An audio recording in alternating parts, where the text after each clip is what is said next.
पाकिस्तानी मंदूब आसिम इफ्तिखार ने गजा अमन मंसूबे से मुताल्लिक करारदाद के हक में वोट देने के बाद खिताब करते हुए कहा कि पाकिस्तान की हिमायत का मकसद खित्ते में अमन, इंसानी जानों के तहफ़्फ़ुज़ और कशीदगी के खात्मे के लिए ताउन को फ़रोग़ देना है।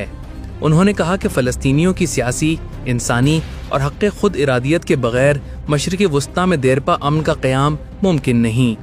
पाकिस्तानी मंदूब ने सलामती कौंसिल की जानिब से करारदाद की मंजूरी पर शुक्रिया अदा करते हुए कहा कि ये मंसूबा गजा में अमन की बुनियाद रखने का एक मुस्बत और अमली कदम है, जहाँ 66,000 से ज़ायद फ़लस्तीनी शहीद हो चुके हैं, जिनमें से अक्सर ख़वातीन और बच्चे हैं।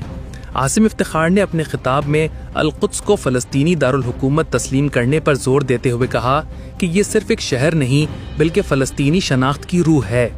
उन्होंने कहा पाकिस्तान ने मुज़ाकरात के दौरान अरब लीग और OIC के प्रपोजल्स की हिमायत करते हुए अपनी तजावीज़ भी शामिल की, जिनमें 1967 की सरहदों पर मबनी फ़लस्तीनी रियासत का क़याम अहम मुतालबा था।